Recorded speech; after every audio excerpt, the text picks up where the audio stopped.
Oh, completely. They haven't. The opposition to our side are the most hateful, negative people on the planet. And what they'll do is they'll try and use their attacks, and they'll fake virtue, right? So with me, when they attacked me, he's a misogynist. We care about women.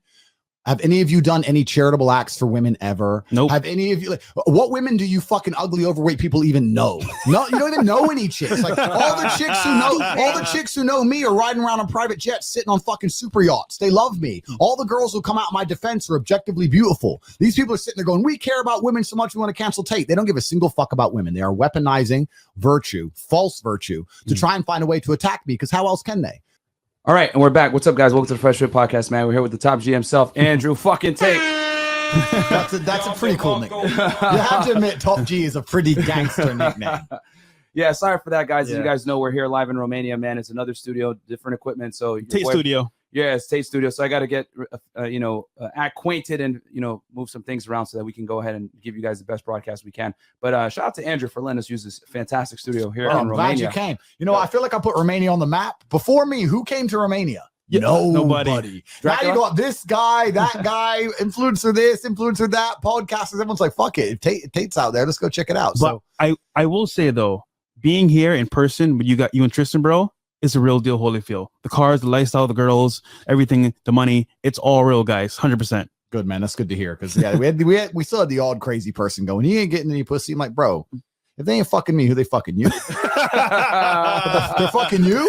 Brokey? Please. Yeah, please. No, big facts, man. So I'm not even going to make announcements. I'm just going to tell you guys real quick. We're only going to, read 50 and up super chats, probably 100 if they come in later on. But we want to make sure that we get you guys the best interview with your boy Andrew Tate, man. I'm really happy to have him here on Fresh Fit, man. You guys probably remember back damn near year and a half, almost 2 years ago now when we first had him on, and he's blown up since. We got a lot to talk about. So every single chat's gonna be shown on screen. However, we're only gonna read 50 and up from this point right now, and then potentially 100 and up later on. So Andrew, man, welcome to the podcast. We're so happy to have you.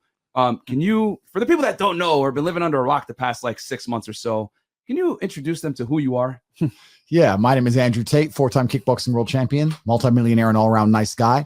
Was one time the most Googled man on the planet for basically saying that water is wet. I told the truth about the world. And for some reason, in a world of absolute insanity, that offended the very vocal minority of psychopaths which run the internet. And I was canceled, which is the largest weapon that they hold against people who try and shift the narrative and tell the truth. So they loaded up their gun.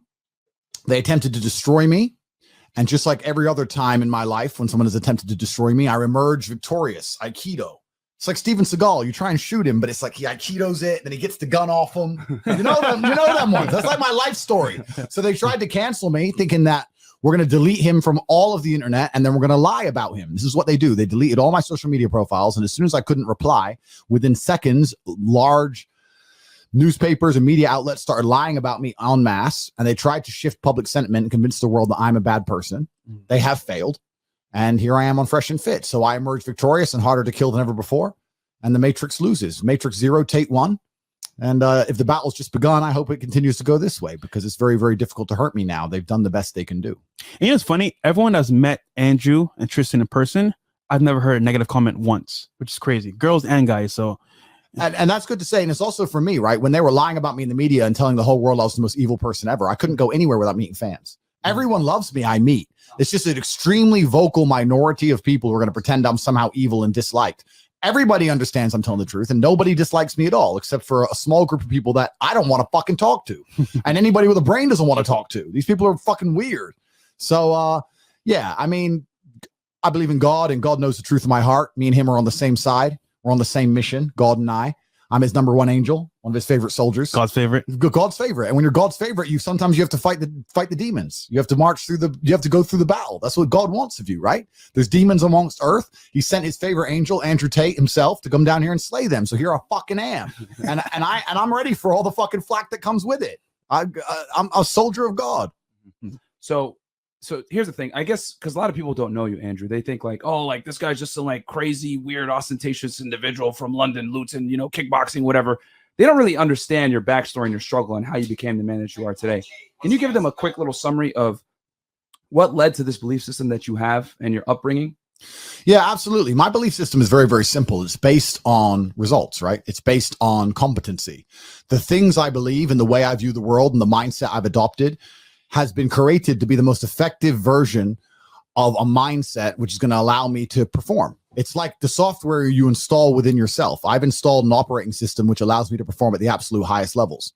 It doesn't matter whether they're trying to cancel me. It doesn't matter whether people are trying to kill me. It doesn't matter when, even the cancellation, right? I don't give a shit about losing my social media, but when you start getting lied about in the media en masse and your family's being threatened and news reporters are calling your ex-girlfriends, offering them bribes to lie about you, and they're trying to get you in serious criminal trouble for things you haven't done, that's a huge level of stress. These people are genuinely fucking demonic. They're evil in what they do to people like me who are completely innocent. And the mindset I have to deal with all these things is a software I've installed that allows me to deal with huge amounts of pressure. Because whether it's fighting or anything else, I've always had a very pressure-filled life. And that's why I think the way I think, because it allows me to perform the way I perform. And my performance is obviously doing me very, very well in life. So I would never adopt any other type of mindset. I think that how successful you are in life isn't usually linked to IQ. You can be stupid and successful. And it's certainly linked to energy levels. But one of the most important things that's going to determine how successful you are in life is how much stress you can adopt. The more stress you can adopt, the more problems you're solving. And I tell you now, 99% of the people watching this stream would collapse under 5% of the daily bullshit I deal with every single fucking day. You guys have been here. I'm either at the desk, at a meeting, running back and forth on the phone, dealing with millions and millions of dollars and bullshit that it never ends. And the more stress you can adopt, the more successful you're going to be. And I'm just that guy. And I've been that guy my whole life. I'm that guy that everyone who knows me, all my family, every woman I know, they all come to me with their problems. They throw their shit on top of my shit. I'm just a problem solver. It's just who I've always been. And if you want to be that person, you have to have a certain mindset. And that's what my mindset is. It's not even about, this is what's interesting. It's not even about truth. And I know that sounds crazy. It's not so much of me looking and going, what's true? It's more about me believing in what I need to believe to be as successful as possible. I understand that it's truthful that if somebody shoots me with a gun, I'm probably going to die. But I will not believe that because I don't think that's advantageous to me. I believe it's advantageous for me to say, go on, then fucking shoot me. I guarantee you you're dead. I guarantee you I ain't going to die and I'm coming for you. And if I truly believe it, I think it gives me a better chance. That's just who I am. I only believe and say and think the things that give me as much power as humanly possible. That's just the guy I am.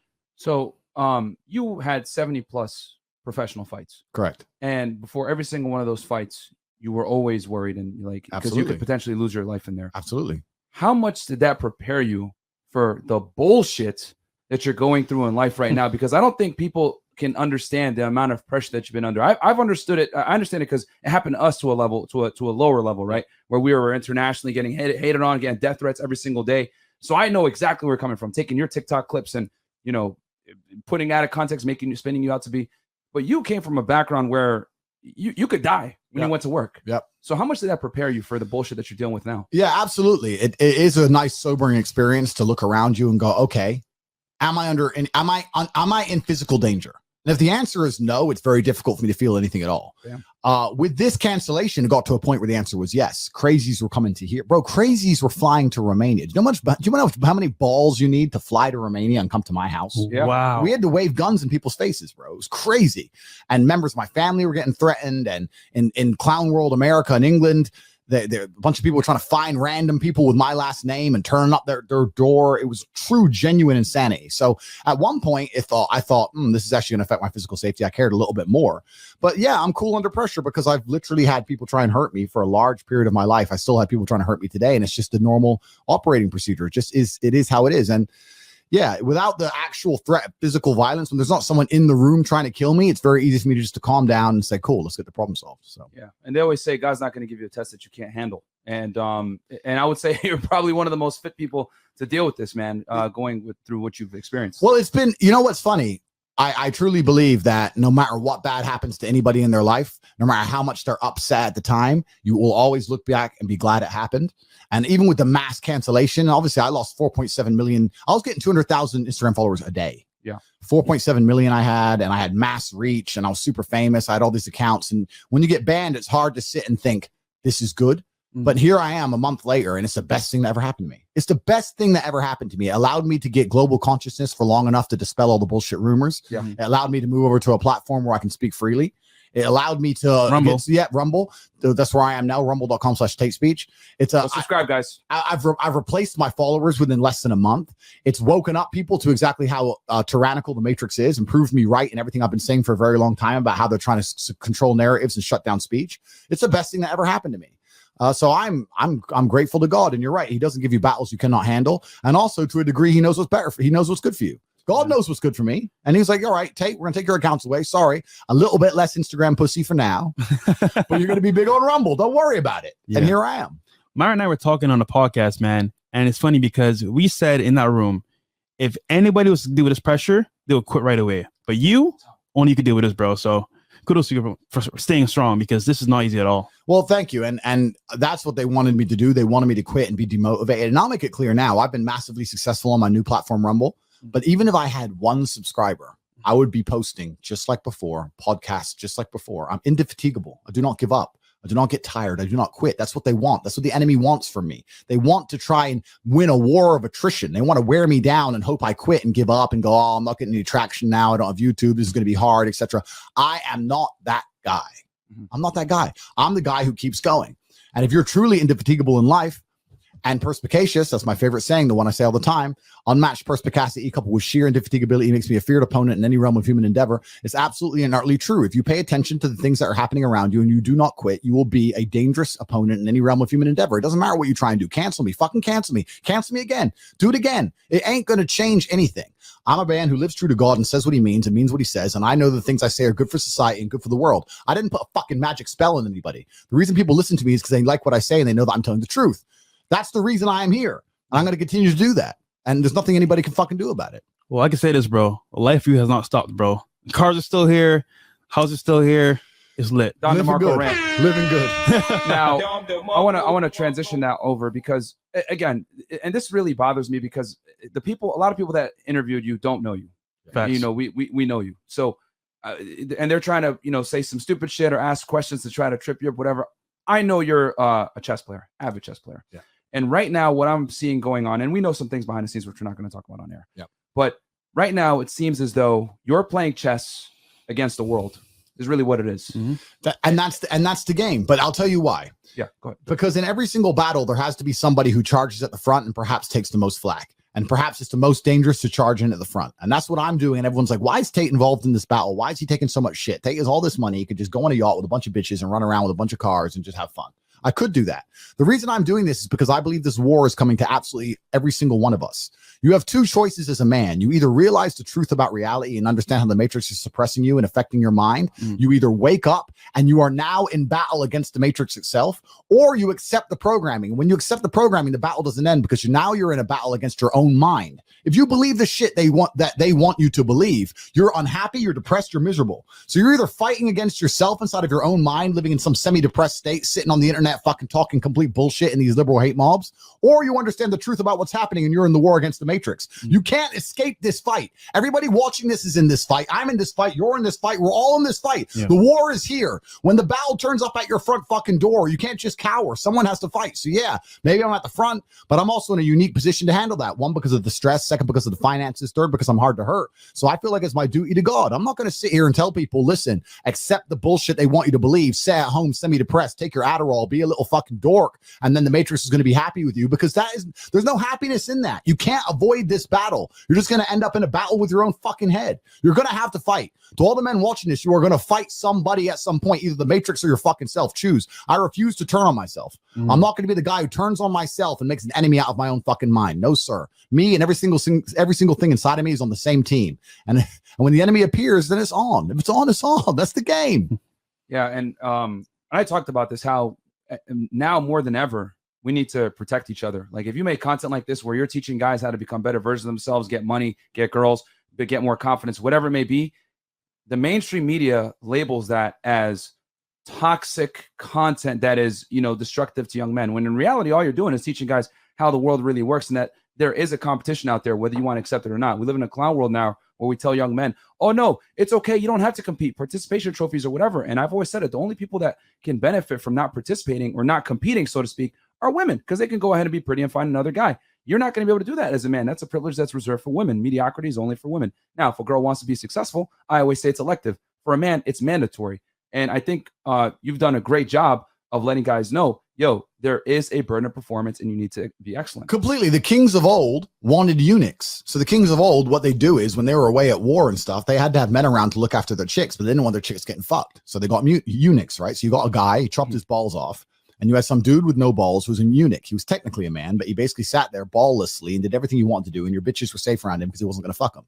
And that's what the old emperors wanted. The emperors of today want the same thing. They want eunuchs. They want you to go to work and they want you to pay your taxes, but they don't want you to think for yourself or have any balls or have any true ambition or open your mind or resist slave mind programming. They don't want any of that. They want you to just sit there like a fucking eunuch and you have to decide, am I going to chop my balls off or am I not? That's a decision every single individual needs to make. And I decided absolutely and utterly not to. And I know that I could disappear and just down a hole of hedonism. I could disappear into a black hole of degeneracy and not even fight this war. A lot of people don't understand that I don't need to be doing the shit I'm doing. I have a very, very good life and I'm taking genuine risks to do it.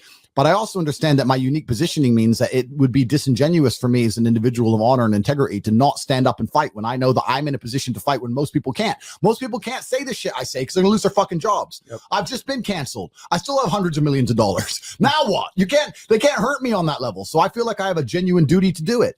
And the only alternative at my level of life is endless hedonism. That's the only alternative. And I think a lot of people, especially before they're successful, like the idea of an endless hedonistic life. And let me explain something to the world. Certain things are black holes. Money is a black hole to a degree. Numbers go forever. If you're going to say, I need money to be happy, it goes up forever. You're going to need a new number every day. You're never going to be happy. Pussy goes forever. I want to fuck pussy. I want to fuck pussy. You can fuck 3,000 women a week. You're not fucking all the pussy. Yeah. Like there's certain things are just black holes and it's just so much energy and time will go into that black hole and it feels utterly and utterly wasted. And my mindset now is I have certain needs that must be met. Sure, I must make X amount of million each week because I have needs that must be met. Sure, I must fuck X amount of bitches just like I must eat enough food and drink enough water. Those are needs that must be met. But outside of that, you need a higher purpose and a higher vision. And my purpose is to wake people up and make them feel good about themselves. I don't want the whole entire population of the West eunuched and cucked. I don't think that's beneficial for the world. So I'm trying to do the absolute opposite. Yeah. And I think you got something fresh. No, I'm just going to say the worst part is that, like, let's say they cancel us, right? What's the alternative? Soul boys and I want to say the F word? Bro, there's no other alternative, bro. It's just chaos. Well, that's what they want. This is what's so hypocritical about them, right? They talk about men's mental health and caring about how men feel and how men think. The fact that I have such a large following, you guys have such a large following, shows that our mindset is really not that unique. There's a lot of people who agree with us. Yeah. There's a lot of people who agree with us, right? Behind the scenes too. Yeah, absolutely. There's a lot of people who agree with us, and that means that we deserve a voice. And if they truly cared about men's mental health, they'd be trying to propagate us out there in the world and saying, look, these guys have a point of view, and maybe people align with their point of view. And that's what they would do if they're genuinely fair and non-tyrannical, but they don't care about men's mental health. They don't give a shit about you. Men, you need to understand that you are the backbone of the slave force. You always have been. You're the men who are going to die in a war. You're the men who are going to build the roads, dig the trenches. Nobody gives a fuck how you feel about it. You're the backbone of the slave force, and they don't give a shit about you doing anything other than using your time and using your energy and using your life force to advance their civilizations. But the second you have a point of view, you're not allowed to stand up and say it. No, shut the fuck up, go dig the trench again, then go home to your sexless wife and your kids who don't care about you. It's truly amazing where we talk about the differences between men and women, but one of the largest differences is the societal view of how a man and woman are. The society looks at men and just thinks of us as workhorses. That's what we are. We always have been, and we still are to this day. And the workhorse isn't allowed to talk. Chicks are allowed to talk. We talk about chicks' mental health all day long. Oh, poor women, poor women. Yeah, poor chicks. And I'm not saying that women don't face struggles, but I'm not a woman. I'm a man. So I can talk about the struggles that men face because those are the struggles that I've lived through. I know them. I'm not going to sit here and talk about the struggles of women. There's plenty of women who already do that. But the second a man stands up and says, no, this is how certain men feel. This is how you fix it. This is how you deal with it, because that's what I've been saying all along. I've been saying it's very difficult as life as a man. You don't get to just get pussy. You got to be a G. You got to get out there and you got to make yourself. You got to do it. It's not easy. It's very, very hard. I've been telling the truth about these things, and they just want to shut me up. They want their eunuchs. They don't want people to strap their balls back on. Yeah, that's facts. And Don DeMarco, man. I told y'all we were going to bring you guys the heat, man. Yoga fire. Yeah, we're not going to sit here. The rants will continue, baby. And one of the best rants ever that you gave about toxic masculinity, it's like, I don't want to rant too much. So I was like, no, keep going. Yeah. And then that rant ended up being epic and everyone clipped it. And, and toxic masculinity is a fucking lie. But since you touched on men's mental health, these fucking idiots, man, they've been trying to misconstrue what you say for the past year or so about the quote, depression isn't real, and they've been trying to interpret it in other ways to kind of make you look like a crazy person, as usual, putting things out of context. Can you give people the definitive, like what you really mean when you say that? We know, but the audience may not. Absolutely. I said at the beginning of this stream, I do not believe in things that take away power from me. I only believe in things that make me more powerful as an individual. Now, I cannot deny that feeling depressed is real, because every single human on the planet sometimes feels depressed. Feeling depressed is real, but being a depressive or having depression is something else. I accept that if I do feel depressed, or I do feel sad, or I do feel negative, which is actually very rare for me, but if it does ever happen, I understand I'm human and it's an emotion I'm going through and it will pass. People who have depression believe that they have a disease that can't be fixed and can't be cured. You are handing your power away. You're giving your power to an outside source, and you're saying that I have no control over this. It doesn't matter what situation you're in. You need to at least believe you have some degree of control. When I say depression isn't real, I'm not saying you don't feel depressed. I'm saying that you can fix it.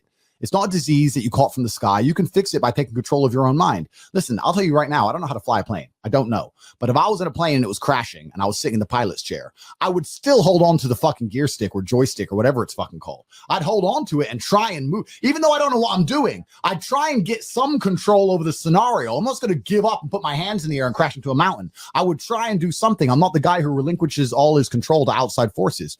I believe I have a lot of control and power within myself. So when I speak to depressed people, and they sit there and say, no, you don't understand. I have depression, I have depression, I have depression.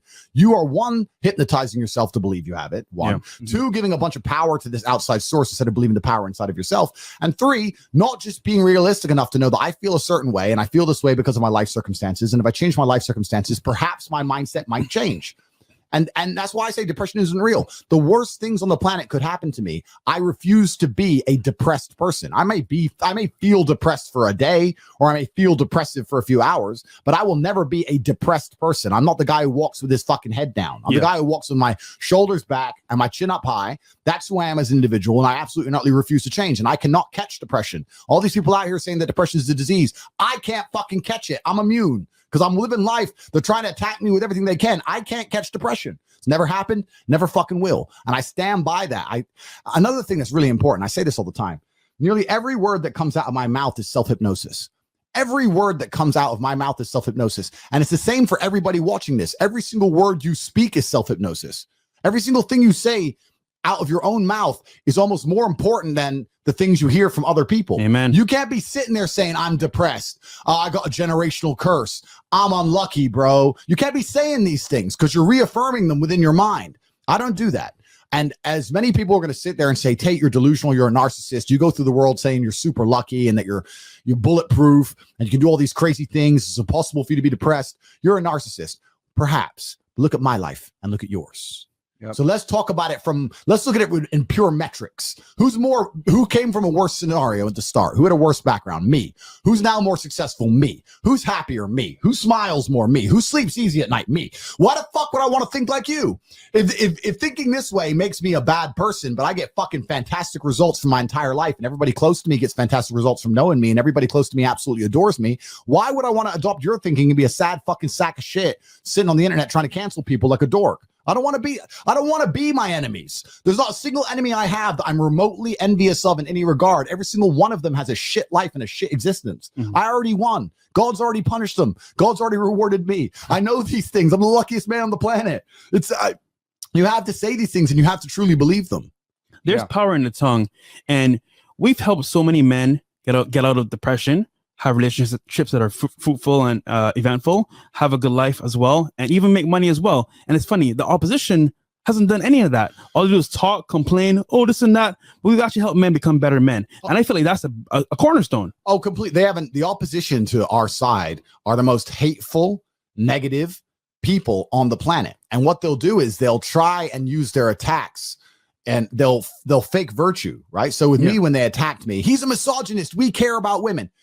Have any of you done any charitable acts for women ever? Nope. Have any of you, what women do you fucking ugly, overweight people even know? No, you don't even know any chicks. Like all the chicks who know me are riding around on private jets, sitting on fucking super yachts. They love me. All the girls who come out in my defense are objectively beautiful. These people are sitting there going, we care about women so much we want to cancel Tate. They don't give a single fuck about women. They are weaponizing virtue, false virtue, to try and find a way to attack me, because how else can they? They can't call me broke. They can't call me stupid. Can't call me weak. They can't call me unhappy. They're sitting there, all of those things. So all they can do is try and pretend I'm a bad person when I'm not. So they weaponize false virtue. And it's true. If you actually look at these people who are on the opposite side, you look at these liberals and these weirdos, none of them, genuinely none of them are good people. They're not good people. They attack people nonstop. They start hate mobs nonstop. They're constantly trying to get people canceled and destroys people's lives for no reason. They're protesting, burning things. Like, they're not even just good human beings, these people. It's absolutely and utterly insane. And they're a very vocal minority of the earth. That's another thing I think we forget when we're on the internet all the time. You think the world's all liberal. They're a vocal minority. The majority of people are semi-sensible. The majority of people love their family and they want to have a good, peaceful life, and they want to be the man of the house, and they want to go out and work and come home and be respected and looked after, and all the things we talk about. It's only a very small minority of people who actually think the way these fucking psychos think. But they're in an echo chamber online and they have this mass power. It's absolutely not really crazy. It's insanity. I want to say this real quick too, because people look at depression. I tend to look at things from a half full perspective versus a half empty perspective. And the thing is they look at depression and be like, oh, this is terrible, whatever. Well, guys got to understand that as a man, sometimes you're going to feel depression because you aren't achieving what you're supposed to achieve.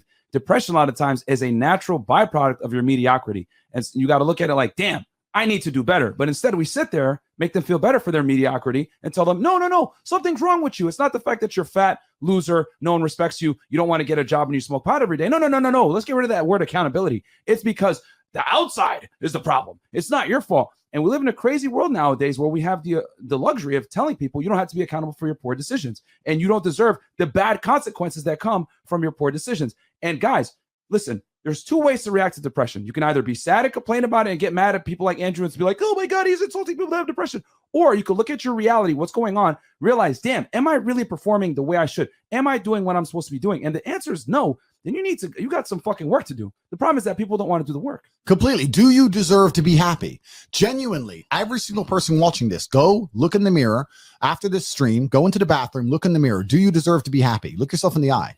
The answer is probably fucking not. You don't deserve it. Bam. When you're hungry, it's your body telling you need to eat some food. That's fine. You react to that. When you're depressed, your body's telling you need to change your life. And if you're feeling that for long periods of time and then not changing your life, well, you don't deserve to be happy. You don't deserve it. Everything in life that is valuable must be earned. Peace of mind must be earned. Happiness must be earned. I'm happy because I earn it. I get to be top G. Of course, I'm fucking happy. I'm me. When I look at the lives of people who tell me they're depressed, I look at them and think, you know what? If I was you, I'd be fucking depressed. Facts. If I was you, I'd be depressed. So of course you're depressed because your life is shit. But whose fault is that? That you have to take some personal responsibility for it. And what they'll do is they'll try and outsource it. Well, I had a bad start, or this happened to me, that happened to me. World ain't fair. Suck it up, buttercup. Shit happens to everybody. I could sit here and be an unsuccessful piece of shit, and I got 10 stories to tell you why I have excuses to do exactly that. And here I am, top G. So that's life. That's life. You have to get shit done. So yeah, if you live a depressive life, you're going to feel depressed. If you lived my life, you wouldn't feel depressed. So now you know what to fucking do. Now you're either going to get up and do it, or you're going to sit there and stay depressed. And that's why these people are so desperate to defend the idea that depression can't be solved. When you tell the world that depression can't be solved, what you're doing is absolving yourself from all responsibility. I no longer have to stand up and work hard and try and be something because it doesn't matter how hard I work because I'll be depressed anyway. They know that's a lie. They're just trying to they're being ignorant on purpose to avoid doing the hard work. That's all it really is. And also, you can't complain when your habits make you depressed. For example, you doing porn every single day. Guess what? You get more depressed. You smoking weed all day. You're more depressed. So like these habits that you want to adapt and change, yes, you have to change them, because if you don't change them, you're going to stay depressed. So my thing is, don't complain and keep these same habits up, change the habits, and then you won't be depressed anymore. So that's what it is. And I want to make this very clear. I've always said it. Money doesn't buy happiness, but it's a damn good down payment. Yeah. Okay. So if you're able to get out there and make some goddamn money, get in the gym, take care of yourself, whatever, you're going to lower your the chances of you being depressed. Most of you guys that are sad, I'm depressed or whatever, it comes from your inadequacy. Are there people out there that are clinically depressed that actually have mental issues? Yes. But you know what? Most of you guys don't qualify for that. And you want to have an easy cop out. Yeah. That's the truth. A lot of you guys are sad because of your own bad decisions. And I want to say this because you said something profound, Andrew. Happiness is fucking earned, man. Yep. It really is earned. You're not entitled to happiness. You guys got to remember, since the beginning of time, people have lived miserable lives. Yep. Right? There's a reason why people would go into war and fight. Be like, yes, I'm going to die for my land. They'd be excited to die because life sucked back then. Yep. Okay? So you have the opportunity in a luxurious world with technology, first world amendments, etc. And you motherfuckers want to sit there and complain about being sad when you have running water and electricity? It's true. Incredible. Absolutely and utterly true. And happiness is the number one thing that must be earned. And I'll tell you that my happiness is based on very real world achievements. I couldn't be happy if I was broke. I couldn't be happy if I was obese. I couldn't be happy if I was lonely. I couldn't be happy if I wasn't respected. I couldn't be happy if I couldn't whoop a dude's ass. I couldn't be happy in those scenarios. So I made sure none of them scenarios came true. I have earned my happiness via hard work. It's the top of a mountain, which I have climbed. I deserve it. I deserve to go to sleep with a smile on my fucking face and wake up between two bitches. That's what I fucking deserve. And every single guy who hasn't got it probably doesn't deserve it. The universe is very giving and very fair. People seem to think that the world is unfair, and those are all the same people who tell themselves they're unlucky. I actually believe the opposite. I believe the universe is a very giving place. I believe God is a very giving being, and that the world, all in all, generally balances out and is pretty fair. If you're the kind of person who deserves a good life and works their ass off and genuinely wants it and tries very hard, guess what you get 99% of the time? A good life. And if you're the kind of person who doesn't really deserve it, slacks 3 days a week, a little bit lazy, snakes his friends, talks behind people back, blah, blah, blah, guess what? Your life ain't all that good. The universe is pretty fair and pretty balanced. I've yet to meet somebody who gets up every day, does what they're supposed to do, works hard, goes to the gym, then goes to work, does their best, makes their money, looks after it, is sensible, doesn't blow it, etc., who then fails. I've never met anybody who fails when they do all the right things. The universe is a very fair and giving place, all in all. There are very few exceptions to that. So when I see somebody who doesn't have the success they want, especially when I see, let's say, a group of people who don't have the success they want, there's no way you're all exceptions to that rule. You may want something, but you certainly don't deserve it. And that's why you don't have it. There's a quote that says, you don't get what you want in life, you get what you deserve. So well said, bro. Absolutely and utterly true. And I want to say this too, because again, a lot of people don't know you and they thought you made this money on social media, but the reality is you made this money literally years ago, damn near a decade ago. You were a multimillionaire. So people don't understand. You really don't have to do this. You already made your millions. But obviously you've become famous. You've exploded in popularity, Andrew. And we're happy for you because I said it before, a tide that raises all boats, right? And we're all in the same sphere here. We're all helping the same demographic of guy. So when you win, we win, and we're excited for it. And we talk almost every day. Absolutely. But obviously that comes with some good, bad, and ugly. Yeah. What would you say is the good, bad, and ugly of your literally astronomical rise to fame? Rise to fame. Yeah. So what's the good? The good is that I get thousands of emails of people telling me how I've genuinely affected their life in a positive way. And there's nothing bad that I can say about that. To know that I've made people's lives better is always going to be a good thing and something I'm going to like to read and hear. So that's certainly a good thing. That's the good. That's the good is that I genuinely believe I'm helping people, and it's good to feel that, and it's good to know that. There are some other good things, like there's clout, and you can go to the celebrity parties, you get access, you get pussy, etc. But like I said, hedonism is a black hole, and I'm actually trying very hard to not even attempt to fill it up anymore because it's a waste of time. So that's it is like, man, I could fuck 10 new bitches a day, but you get to a point where you one day wake up and go, you know what, I'd be just as happy just to not reply to any of these girls, and you just stop. So that's that side. The bad is certainly it's much harder for me to go outside anymore. I can't really go out. I can't walk the street. I can't go do normal shit without a security team. So you can't just go to the store. I just don't go outside nearly as much as I used to because that's annoying, bro. Man, it's a headache. It's a headache. And in Romania, it's okay because I got the place on lock. But in most of the world, if I go outside, there's, hey, top G. And then you end up on Snapchat in a restaurant. And then there's fucking 500 people outside the restaurant. Yeah. It's crazy. And I guess, like I said, at one point, I was the most Googled man on the planet. I was the most famous guy on the planet. And there's a security concern that comes with that. I don't like walking out to a crowd of 500 people by myself. Yeah. I don't like doing that. So it's certainly harder for me to go outside. And also I'm a lot more paranoid when it comes to women. I got a lot of girls who message me and want to meet me and stuff, but are they after a story? Are they recording shit? Yeah. Like it gets harder. So in many ways, that's probably a contributor to my decline of hedonism in some ways. When I have thousands of girls trying to see me, but I'm looking at them all going, you're all just clout chasing. When you stop getting clout from me, you might get clout from a fucking media story. It just gets a bit hard. So there are detriments, but I never really weighed them up before I became the most famous man in the world. I never really thought about it that way. I just tried my best to spread my message and help people, and that's what it is. And I'm very happy it's been as successful and well received as it has been. I remember there was a girl that posted a screenshot, right, of a DM with you. Yep. And she messaged you first, removed it to let you message her first. Bro, that's so freaking weird, bro. It became a thing on TikTok. So girls I'd messaged for 3 or 4 or 5 months before I was even famous. Yeah. And they'd been messaging me back and forth. I'd unsent all their messages and made it look like I was chasing them up and shit. But if you read it, you can tell it doesn't make sense, right? You can tell that there's been a conversation. Yeah. Because they want TikTok views now. Now I've stopped replying to them, and now they want TikTok views. They want clout. So it gets to a point where you just stopped replying to him, stopped talking to him. I had a guy say to me, he goes, man, what's it like having like a big Instagram? You get all this pussy. I said, you know what? If you have 50 50,000 followers, about 40,000, and you look like a successful guy who's kind of low key, chicks love that the most because they feel like they can pin you down. Yeah. Once you're too big with the blue check and you got the fucking Lambo and the Bugatti and the McLaren and why the are you yachts, single? Yeah. Why are you not with a They're girl? just like, well, he's gonna fuck me once. So it becomes harder. It almost becomes detrimental. And I'll be honest, man. Since my Instagram got deleted, part of me is super relieved because there's a huge degree of temptation on that app. The whole app runs on envy and jealousy. That's the reason it's so successful. People sit there and scroll for hours looking at people who they believe have better lives than them. Yeah. And even though my life was fantastic, no matter how good a scenario I was in, if I was in Marbella, Spain, having the best time of my life,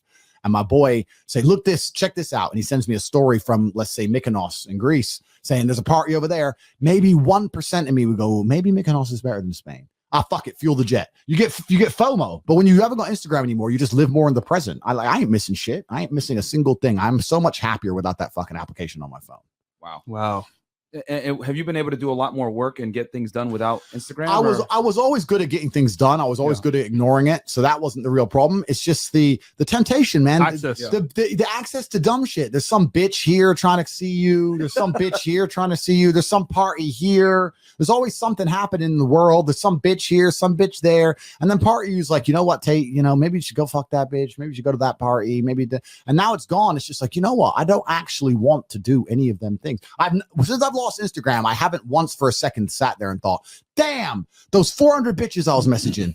I really loved those conversations. That was so much fun. Now I'm just like, thank fuck I ain't talking. I'm just like, good. Like, I don't care. I didn't care about any of it. But it's like when pussy's thrown at you or money's thrown at you or clout's thrown at you or parties are thrown at you, to a degree, no matter who you are, going to go, well, maybe I should.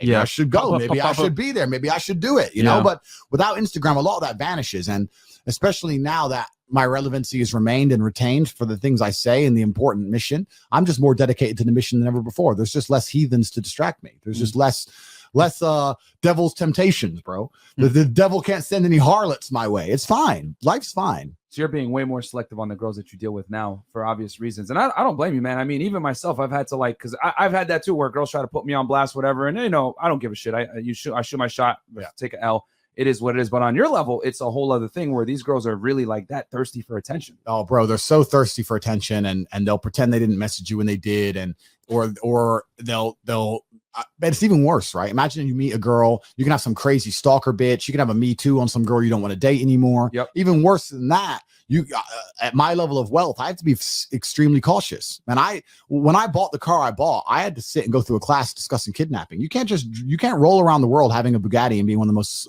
rich, accessible people on the planet. And nobody out there consider kidnapping you or the people you love. Wow. Bugatti gives you a kidnapping class? They don't exclusively give you a kidnapping class, but let's just say that I ended up doing a class on kidnapping. And that's what happens at a certain level of wealth. And the problem is, I'll tell you now from my experiences in my life that I've lived, if I have to get a guy, guess how I get him? Pussy. I don't message him and say, where are you, bro? Because he's gonna know. I say to my chick, message this fucking dude. Tell him. Boom. Oh, you organized a date. Cool. Time, place. It's over. So I'm careful now with these girls when they're like, hey, let's meet here this day. I'm like, actually, I got to roll up strapped now. Like, what kind of date am I coming in with an AR? Like, it's bullshit. It's just not worth it anymore. It's not worth it for a bit of pussy. It's not worth it. I've got enough girls on my phone who I trust, who I can call. I can take my 10 wives and settle down. It's fine. And you've had girls before this. I don't think people understand that. Like, this is, you made a lot of your money from dealing with women in the first place. You had a webcam business where at the height of it, you guys were dealing with 70 plus women. Obviously, that's going to teach you to be good with women. Because if you're dealing with girls to one level, and then on top of that, you're making money through it, you got to be really good with women. And how much would you say that prepared you for dealing with these groupies and crazy chicks now? Absolutely. I've never been lonely, and I've always had options. So I've never been thirsty in that regard. I've always had abundance. And when you have abundance, it's easy to say no. And like I said, I don't give a shit. You can give me the baddest bitch on the planet, the most beautiful girl on the planet. I don't care. I don't even know who she is, but she's out there somewhere, and she could DM me on Instagram, and I could look at her and go, wow, you're absolutely beautiful. But if she tries to meet me in a scenario that I think it's a setup, or if she says something I really don't like, sorry, goodbye. Right. Fuck you. What is this? Pussy? It's sex. Who cares? It's a black hole. Hedonism is a black hole, and you can go down it forever, but you'll never be satisfied or satiated when you just go down the black hole of hedonism. There has to be a point where you wake up and realize, no matter how much pussy I fuck, this hole is going to stay as large and black as it is now, and that's just the way the game is. And you get to a point where you finally just say, I know I can fuck girls. I've fucked enough of them, and this is just not that fun anymore. It never ends. It never ends. So what am I doing it for? Would you play a video game that never ended? Would you you want to complete the levels and complete the game? If the game just goes forever, after 20 minutes, you're like, this is bullshit. It's just a game. That's the game of life. And I want to say this too, because I went on a rant about this and everyone got mad, but I'll just say it one more time. I'm going to give you guys a nice little cliff notes. As a man, your value is not determined by how many bitches you can have sex with. Your value is determined by how many other people's lives you change. And the bitches are a byproduct of the lives that you change. Correct. Okay. And what Andrew just displayed to y'all is that, listen, I'm on a bigger mission now. I'm here to help guys from putting guns to their mouths and nooses around their necks. The bitches, whatever. I was getting them before. It is what it is. And this is why I tell you guys so much. It's so important to have an abundance mindset. It's so important to have women in your life already that you know and trust, so that when stuff like this happens, you can be focused. You have an abundance mindset. You're not going to go chase after girls that might have ulterior motives against you, the money that you've built up, your social status, whatever it may be. And you need to have that mindset, man. Your value is not determined by how many girls you can have sex with. Your value is determined by how many people's lives you can change. The bitches are the cherry on top of the cake that you've built through your hard work. Yeah, absolutely. Not really, man. I say to people all the time, sex is a lot. To me, sex is like food. If you're starving, it's all you think about, right? Mm-hmm. But when you have a banquet in your house laid out permanently, and you've eaten from that banquet every single fucking day for years, it's not very often you're going to look at the banquet and go, yes, let me have as much as I can. Let me stuff my face. You're just going to pick at it. Give me this. Give me this. I'm not hungry. That's the game. And that's how it goes. And when you truly have abundance, and that's a healthy attitude towards it, that's how it should be. Big facts. Yeah. I'll go ahead and hit the chats real fast because we had a bunch of them come in. And we appreciate you guys. Actually, you know what? Let me ask another question while I set this up. Sure. Go ahead, Fresh. I actually had a question. Go ahead. Yeah, hit him with it and I'll set this up. Midstream. Andrew, what material is that? Top G special, bro. Top G, feel it. There you go. Top G special. Sheesh. Top G special. Listen, man, Top G material. Okay, go ahead. No. I'm pulling up. Go. So that was my question.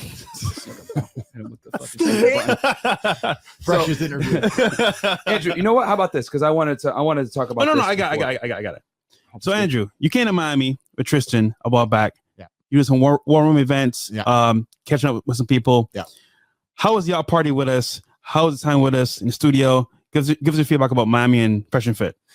Yeah. So first, you guys have the most professional studio in the world. Sheesh, bro. You guys are like fucking DeMarco. Hollywood.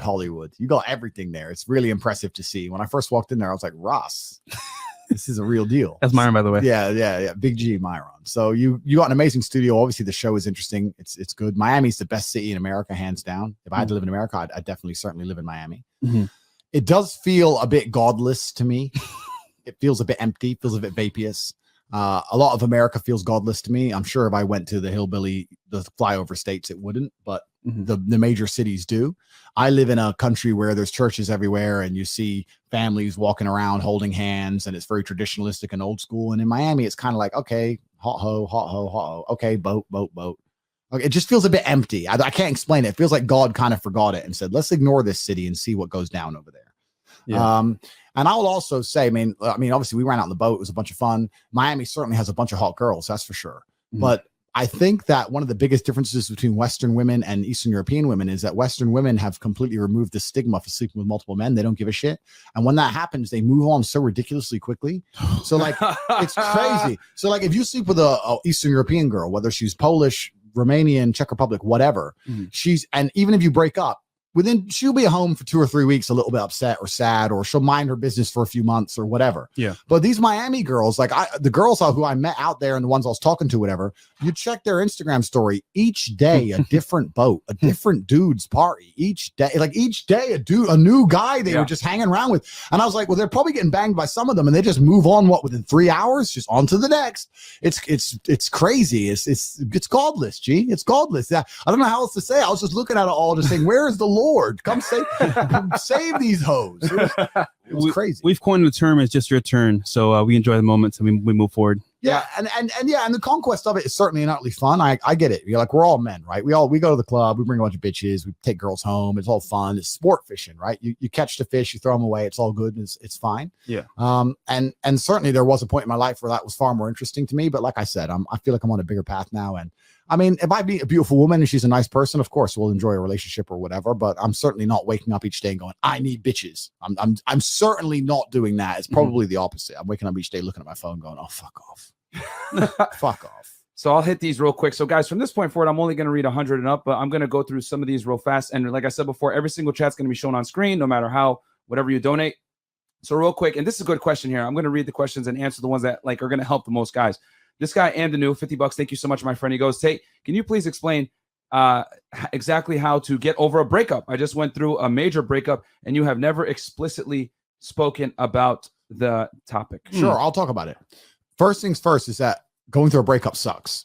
And every single man out here, no matter what they say, understands how bad it is to go through a breakup and understands what heartbreak's like. It's difficult. It's not easy. I'd actually like to argue that men feel more heartbroken than women. I think that's facts. I think it's true. And I think it's because one of the possessive element that we have, the idea of her being with someone else hurts more than the idea of you being with someone else to her.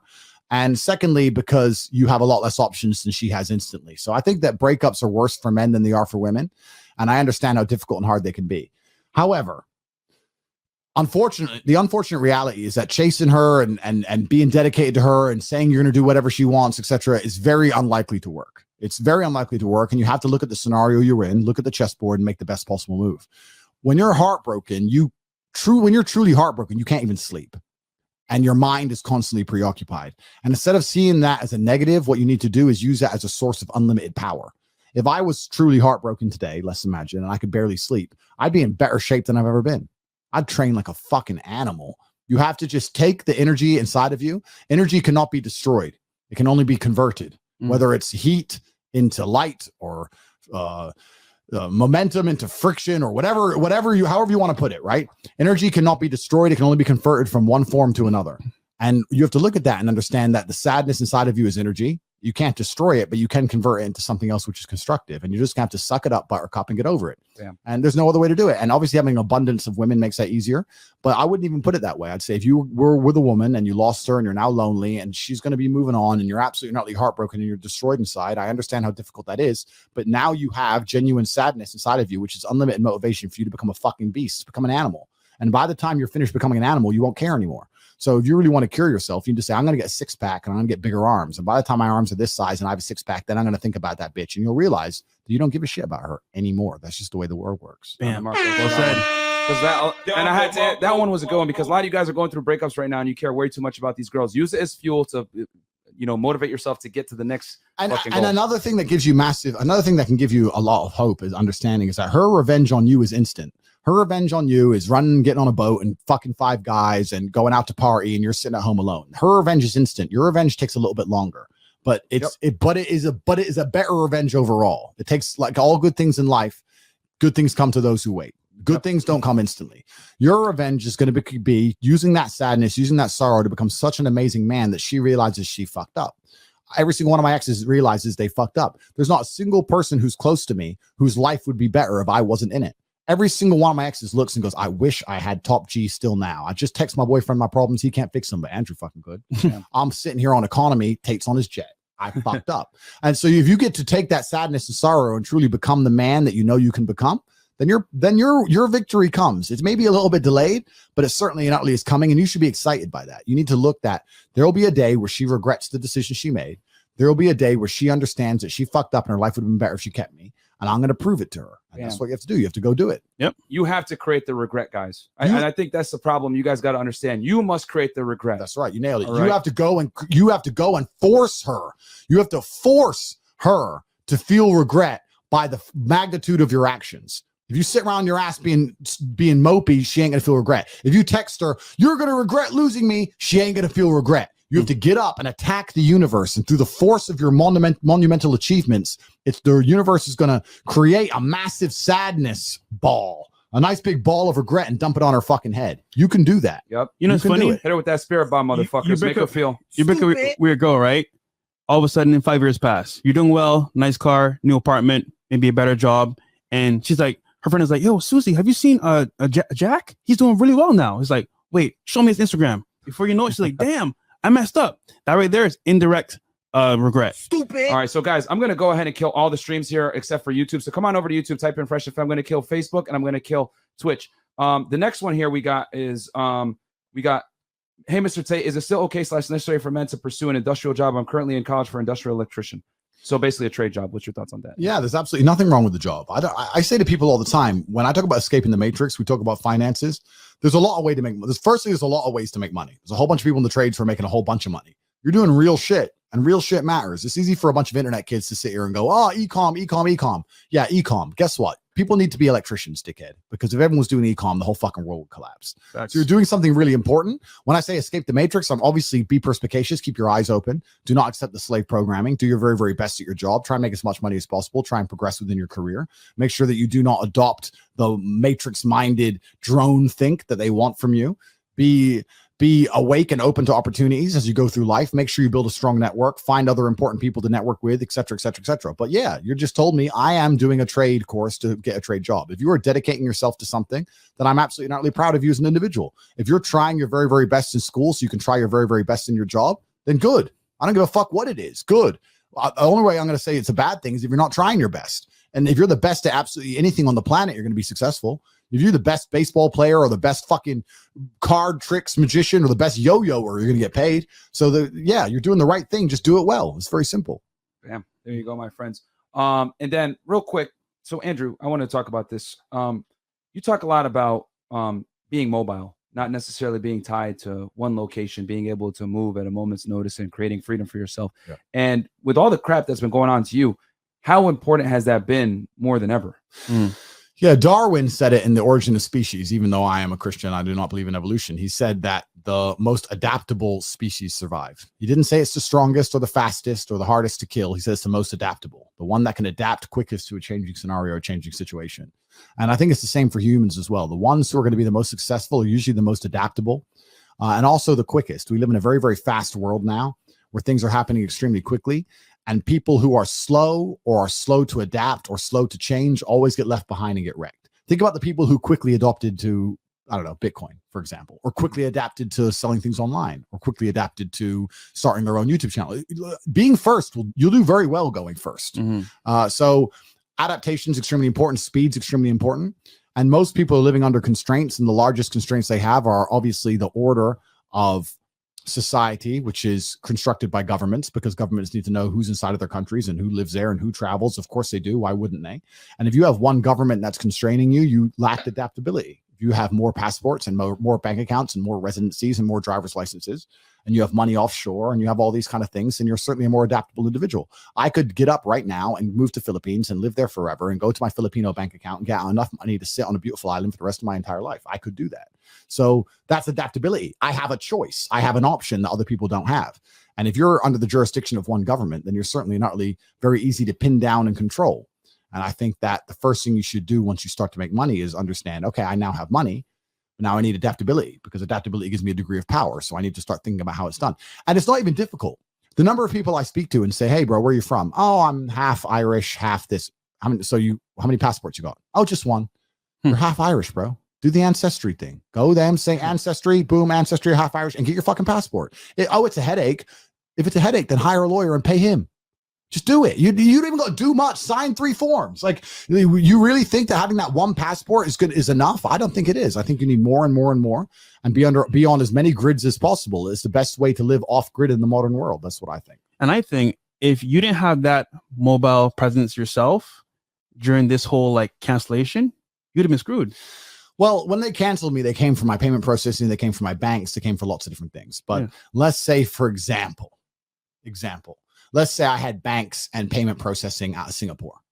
Do you think the people in Singapore give a shit about English speaking fucking cancellation media bullshit? No. Nope. Think they care about any of that? Nope. Think they even read it? No. So if I was perspicacious and intelligent enough to have set up an identity and a banking structure and a payment processing structure in Singapore years ago, I would understand that no matter what they put in the media in the English speaking world is not going to affect my money. I would know that. right? I'd be a very smart man. Imagine how smart I'd be if I did that. That'd be a top G move. Top G move. That'd be a top G move. So when you do those kind of things, you're preparing and understanding. Yeah, okay, maybe the liberal mob and based out of California are going to come for me. You think if I go to Singapore and say, give me my 10M, they're going to be like, anything other than, yes, sir. Yes, Mr. Tate. Yes, sir. Here's your money. They don't give a fuck about this garbage. I prepared myself for a very, very long time for these things. And a lot of other people don't do that. And they sit around and just think, it'll be fine. It'll be fine. It's all fine. Everyone thought it was fine when Noah was building the ark. They thought he was crazy, right? Yep. Noah's crazy. Noah's crazy. It's going to be fine until it starts raining. Yeah. Then they're all knocking on the door. That's how it goes. You got to stay a step ahead. And this is another thing we talk about, the hedonism and how that's a black hole. The amount of time you spend texting bitches, you could have had yourself another passport.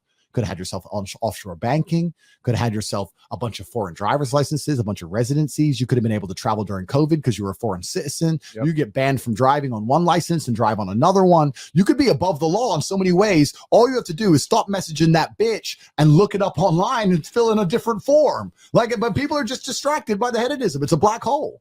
Yeah, no, absolutely. And you got to be able to be mobile, man. And if anything, the little cough situation that happened about 2 years ago, guys, showed that you really can be enslaved anytime, and you guys got to be able to you got to create that freedom for yourself somehow.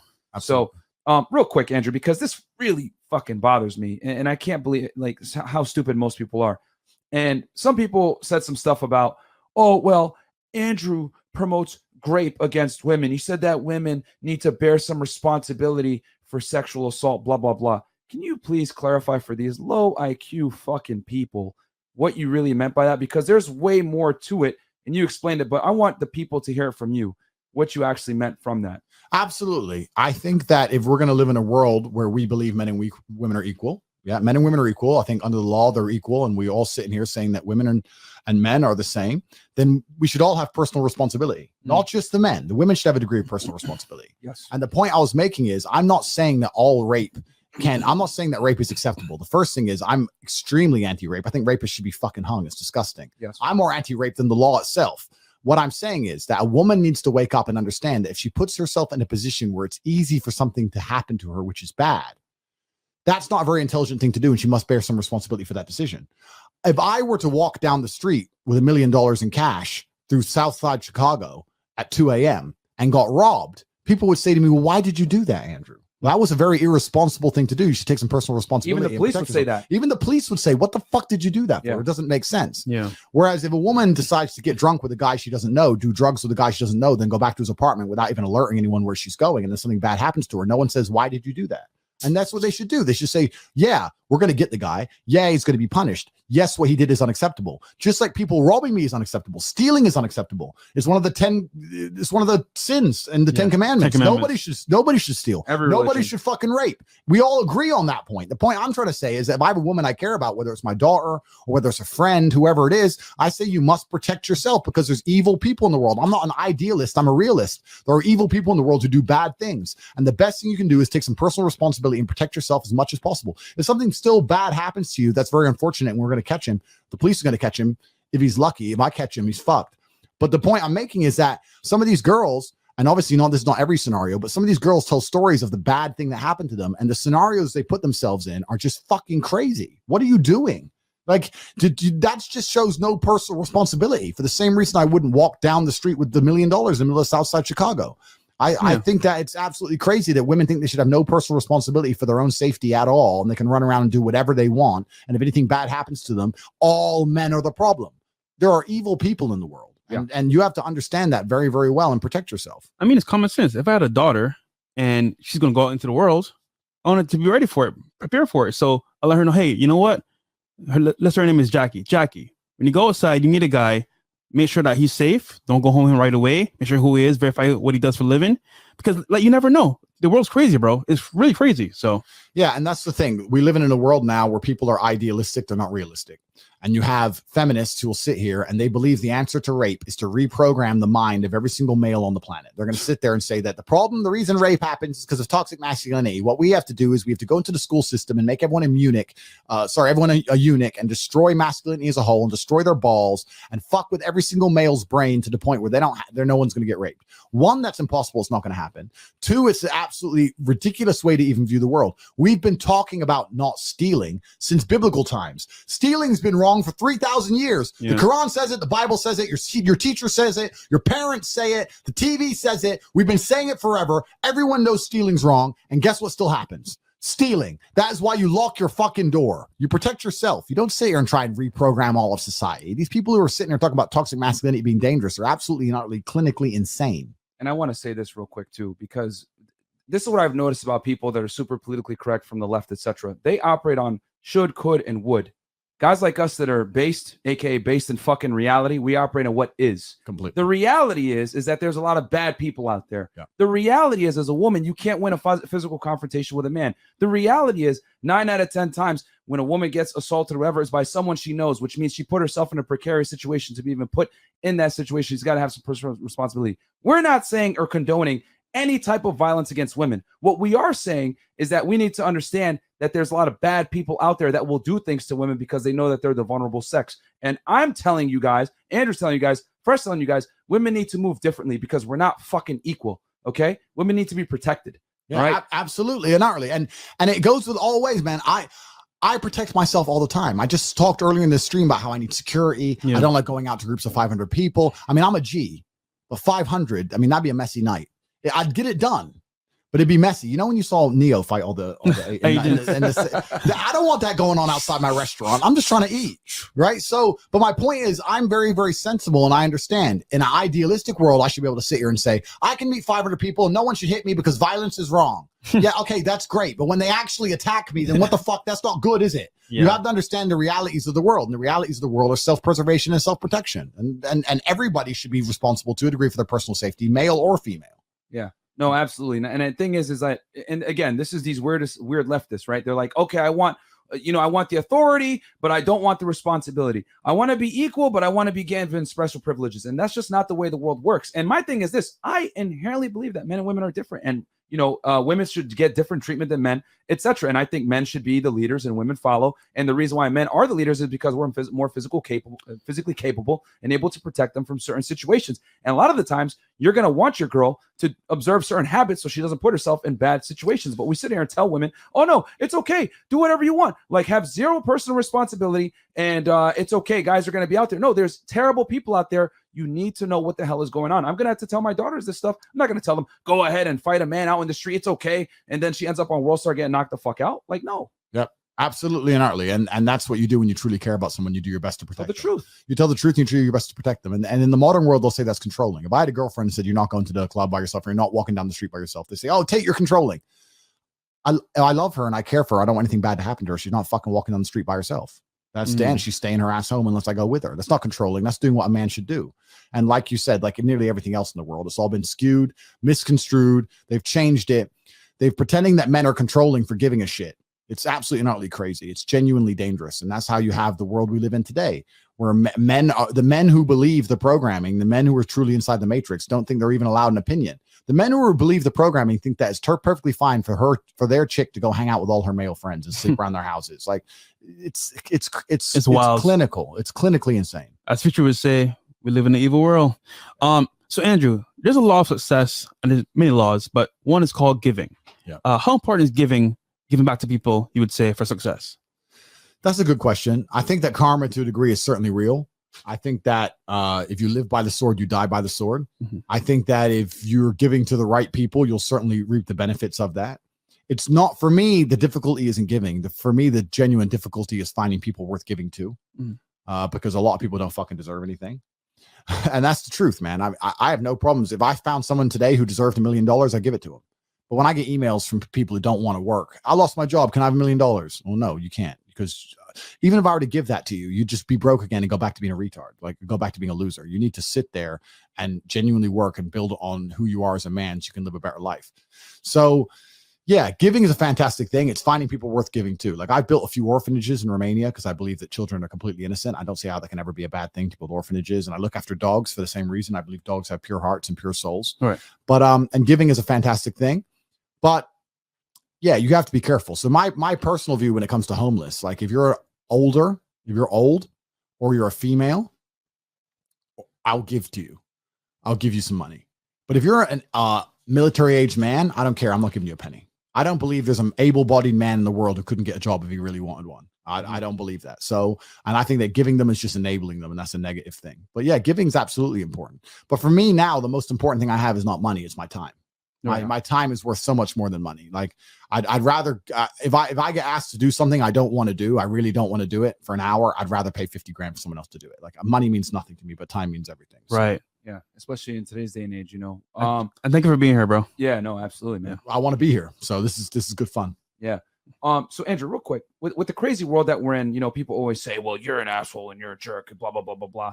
How would you raise your daughters and your sons in this growing clown world that we have nowadays where men and women are the same and we have 29, 30, 100 genders, etc.?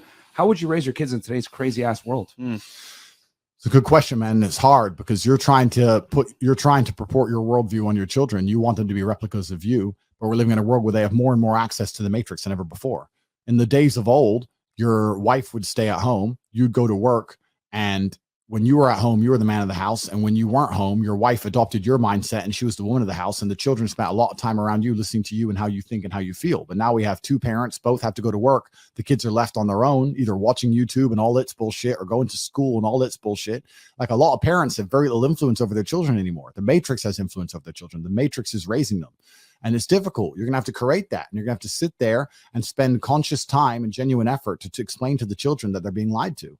I was very fortunate. I had the best father on the planet. And even at the age of 10 or 11, I remember sitting with my dad watching the news head to toe. And after the news was finished, my dad would turn to me and say, son, all of that was bullshit. I said, what do you mean it was bullshit? It was on the TV. Son, they lied to you. All of that was bullshit.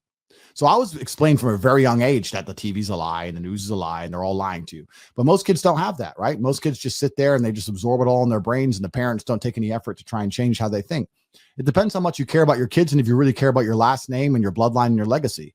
I know for a fact that when I'm gone, there will be another Andrew Tate on the internet saying the same kind of shit I'm saying about the Matrix. I know that because he will be my son. And there's no way I'm going to have my son raised to be anything else. My son will be a project in which I will instill the best things about myself. He'll be a better version of even me. He'll be Top G 2.0. I know that that's going to happen, but that's because I'm going to be having children specifically with the end goal of creating replicas of me to fight the Matrix. When I have a son, it's not, let me just have a kid. It's like, okay, I've had a child for a reason. And it's different, right? Some people start YouTube channels to mess around. Some people start YouTube channels to build something. It depends what you're having kids for. If you're having kids for the right reasons, then you're going to make sure they resist the slave mind. How would you raise your son versus your daughters? My daughters will have an easier life. That's for sure. I'm not going to lie to you. If I had a daughter, my number one concern would be her being happy. I just want her to be happy. Right. And I'll say right now, if I had a daughter and she was dumb, let's say, impossible because of my genetics, but let's say I had a daughter. And she was, if I had a daughter and she was dumb, it wouldn't really offend me. I'd be like, whatever.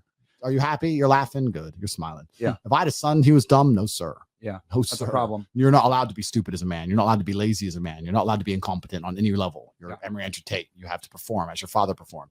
So the burden of performance is going to be much higher on my son than it is on my daughter, because the burden of performance on men is much higher than it is on women in society. I'm only reflecting society. I want them to be the best versions of themselves. Also, there's a degree of progeny and there's a degree of bloodline and legacy that comes with a male that doesn't come with a daughter. Yeah. I'll raise my daughter to the best of my ability and I'll make sure she's as happy as possible. But eventually, her last name's going to change. She's going to belong to somebody else eventually. Right. Going to give her away at a wedding. With your son, it doesn't happen. So it's almost like a son is more of a project, which is more serious and more hard work. And a daughter would be more fun to have. When you have a daughter, it's all joy, smiles, and games and everyone's happy. But when you have a son, it's different. So if I had a 3-year-old girl and she was crying over some dumb shit, I'll be like, oh, don't cry. Come here. Give me a hug. Oh, cheer up. Da, da, da. If I had a 3-year-old boy crying over some dumb shit, boy, I'm about to lock your ass in the cupboard. You better shut the fuck up. You're a man now. You ain't crying over fucking whatever you're crying over. Right. So it'd just be a different experience completely. And let's boil this down from a biological level, because what you just said right there is profound. The reality is this, guys. Competence is mandatory for men, yet it is elective for women. And competence is required for men to reproduce, while for women it's elective because women don't need competence to reproduce. And at the end of the day, from a biological sense, guys, we're all put on this earth to reproduce. So for a guy, right, think about it. What, only 40% of men since the beginning of time have reproduced? That should tell you right there that competence is highly required, because they took the top 60% of guys, or no, was it actually? Yeah, no, it was only 40%. So that means almost 50% of men have not reproduced. So half the guys weren't good enough. Yep. And all the women went to that other 50% guys. Yep. So that's the reality. You must be competent as a man. It's mandatory for you. Yeah. And I can't imagine life as a man who wasn't competent, but I know for sure it must be miserable. It must be miserable. Mm-hmm. You're a feather in the wind. You're just being blown by the tides of life, and you're just getting knocked from place to place. And you've handed all control of your life over to somebody else. And there's those people who you've handed control over to, whether it's the government, whether it's your job, whether whoever it is, they care about you less than you should care about yourself. And it's just a bad decision to make. You know what's sad, bro? I'll go to CVS. I'll go to like maybe McDonald's, something like that, or I'll go to like a store. I look at the guy in the eye. All I see is despair, sadness. He's at work, doesn't want to be there. And it's like, how do you make that change? Ultimately, they want to make that change for himself. So it's just sad, man. It's really sad. I got a question for you, Andrew. Sure. Your worldviews are very unique, and it's very obvious that you had a strong masculine figure in your life, your father. Yeah. And I want the audience to kind of know a little bit more about him. We know, but yeah. What can you tell us about your father, and what was the greatest lesson he imparted on you? Yeah, my father was a disciplinarian, but he was also extremely and utterly fair. There's no way he could be deemed unfair. There's no way he could be deemed abusive, but he was certainly a disciplinarian. That's who he was as a person. And he taught lessons harshly and quickly. It was more about the quality of the lesson than the quantity.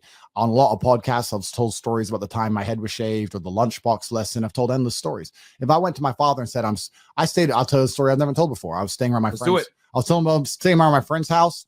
We've been playing Nintendo. We're about to go to bed. My friend was called Ryan, I remember, and Ryan started screaming at his mom.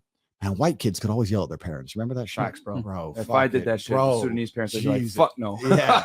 F you, mom. My dad would have beat the shit out of me. So he gets to yell at his mother, mom, nightlight. So she puts on this nightlight. I didn't hear it was a Thomas the Tank Engine nightlight. I'd never seen a nightlight in my life. And Thomas the Train. Yeah, I saw it get plugged in, and I was like, wow, a nightlight, that's a thing. I was like, why? What's that? He goes, it's a nightlight because I'm scared of the dark. I must have only been about 5. I was like, all right, cool. I remember going home to my dad and saying, hey, Dad, can I have a nightlight? He's like, no. I was like, but I'm scared of the dark. And I remember he was playing chess. When I said I was scared of the dark, he looked at me. And it was nighttime. He took my ass up to my bedroom, locked me in the bedroom in the dark, said, there's monsters in there, son. Good luck. See you tomorrow. And I screamed and cried. And I'd never been scared of the dark before. I'd never been scared of the dark. But my friend had a nightlight. Now I want a nightlight. Now I'm scared of the dark. I screamed and cried all night. I must have screamed and cried for an hour and a half before I eventually fell asleep. Guess what? I never asked for a nightlight again. I never complained again. And guess what? I stopped being scared of the dark within a day. That was Monday. Now it's Tuesday. I know what Dad's going to do. So am I going to even ask? No, it's bedtime. I'm just going to go to bed. So he instantly cured me of my bullshit. I could have been scared of the dark for years, like every other fucking toddler. But I was just like, oh, well, you face your fear, get over it. I cried my eyes out and realized, oh shit, I'm not going to die. It is what it is. So that's how he was as a person. And I think that's the best way to teach children. I cannot wait to have sons to do exactly that. I cannot wait for my son to come and say he's scared of the dark. I'm going to say, boy, you're going to the dark right now. There's monsters in there. Remember that movie you watched? Yeah, the goblins, the orcs, they're in there, son. Can you punch? Can you fight? No, Dad, can you fight? Yeah. That's how it is. But that's going to make him the best version of himself. Yeah. And Andrew, we went viral for saying, I've said it before, that bullying is good and it's needed, especially for men. Maybe not as much for women, but I think it's extremely important for a man's development. And because my dad used to, like, grow up, being an adult now, I'm 32 years old. My dad used to bully me, now that I think about it, but it made me stronger so that when I got bullied by other people, I was able to deal with it. Versus like, because it's in a controlled environment. They're not going to give you something you can't handle, your own parents. Completely. It's small doses of poison. So that it's the olden emperors of Rome. You see small doses of poison with every single meal. So then when they got poisoned for real, they didn't die. And that's it. If you're raised too soft, then you're not ready for the world. Like, I had to face all my fears instantly all the time. That's who my father was. So now if I have a fear to face now as a man, my entire life, I've just faced them instantly. That's just who I am. It's what I do. Right. And we're all human. We all get scared. If 5 people pull knives on me and I know I can't run away and I have to fight, I'm be like, all right, shit. Well, I can't run. So the other option's fight. Am I going to sit and beg? Well, they're obviously here to hurt me. So now it's on. Like, that's just how I was raised. I would never rob my son of the opportunity of growing up to being that man. There's something that's so brilliant. So it's satisfying to your core. It's like an evolutionary adaptation when you feel genuine competence as a man. There's something that oozes from you. Look at James Bond. The reason James Bond is James Bond is because he's good at everything. He can drive, he can fight, he can shoot, he's got all this money, he's smart, he's suave, he's a millionaire, whatever. That there's something about having competence as a man that genuinely satisfies your soul. How can I go to sleep and be sad at night when I know that I'm one of the baddest motherfuckers on the planet? When I know there's not a single scenario in which somebody paired against me will be happy about the pairing. It doesn't matter what it is. If you were to go out there, I've never even, let's choose something random. What do white people do? Wakeboarding. White people shit. I've never wakeboarded in my life, right? But if you were to go out there and choose someone else who's never wakeboarded before, and they said, you're going to have a wakeboarding competition, you're going to wakeboard against somebody who's never wakeboarded either, but if you lose, there's going to be serious consequences. But your competitor is Tate. Part of them's going to go, oh, fuck, why Tate? I've never even wakeboarded. They have no reason to fear me besides the fact that it's my last name, and they know that I am indefatigable and perspicacious, and that I am a feared opponent in any realm of human endeavor. I have absolute utter competence that runs through my veins. I do not fucking fail, and the world knows that. How can I be unhappy in this scenario? How can I be unhappy as this person, as this avatar to fucking attack the simulation? Mm-hmm. My father built me to be this man. I would be a terrible father to rob my son of that opportunity, which means if his ass has to go fight orcs, imaginary orcs in a darkened room at the age of 2.5, then guess motherfucking what? That's what you're going to do, because I'd be a shit parent to raise him any other way. Well said, DeMarco, for that one, my friends. And you know what? Speaking of which, someone here gave a super chat. He goes, Andrew, as somebody who didn't grow up with a father, I found paternal guidance through the example you and Tristan have shown. Thank you for your service to men worldwide. I'm working to afford the War Room ASAP. And I want to talk about that for a second. And that comes from KY Music. When you got your masculinity on point and you're a guy that people look up to sometimes, I've always said that a strong father is a strong father through generations and through other people. And what I mean by that, his example will be felt from generations down the road, and other people will be influenced by that same person. A lot of people look to me and say, Myron, you're like my older brother. I look up to you, etc. You guys aren't really looking up to Myron. You guys are looking up to my dad. That's who you guys are looking up to. That's who I emulated. And that's why it's so important to have a father, because if you have a strong father, not only will he guide you, then you become that man, and other people are going to look to you, and you can guide those people. So one strong man can literally change generations of other families if he's strong enough. And that's what you're doing, Andrew, as well. You and your brother came from a strong father, and you guys have been able to impart that wisdom, that strength, that ability to not be fatigued through bullshit. And people are learning from it. For the guys out there that don't have fathers or big brothers. Absolutely. And it's a natural state of being for a person who's confident with themselves and knows that they're speaking the truth. And also it pleases God, and it pleases the universe, and it pleases the world. And that's what I'm here to do. I do not see the advantage in me taking all the amazing lessons I had and the fantastic lifestyle I've built and keeping it all completely and utterly for myself and disappearing. That's what a insecure person would do. That's what a sad person would do. I'll give you an example.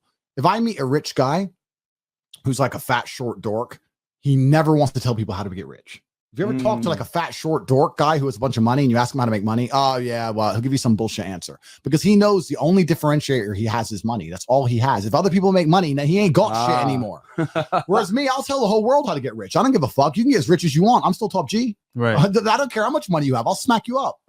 It doesn't make a difference to me, right? So when you genuinely are happy within yourself, you're prepared to help other people. I want everybody watching this stream to be as confident and fantastic with women as possible. Do you think I give a shit if the 16,000 people watching this all become Casanovas?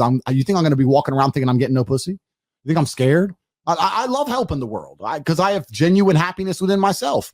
I want every single person watching this stream to be as successful as possible. I talk about this all the time. One of the things that differentiates the people who listen to me and like my content and fans of mine, as opposed to my enemies or my opponents, is that the people who listen to me genuinely have better lives. Yeah. I want somebody to walk through life and them to go, look, his life's in order. Look, he's in fantastic shape. He's rich. He's confident. His head's held high. He must be a Tate fan. That's what I want. I want as many of my fans to be as successful as possible. That's why I have the things I have, the programs I have, and sell the things I do, because they're all completely and utterly dedicated towards the success of the people who understand my message. I'm not trying to detriment on anybody who believes in me. I want Tate fans to be the most capable, well put together, the most financially literate fans on the planet. Let all my enemies be the depressed ones. Oh, okay. The depressive crowd and the multimillionaires. Well, which team are you joining?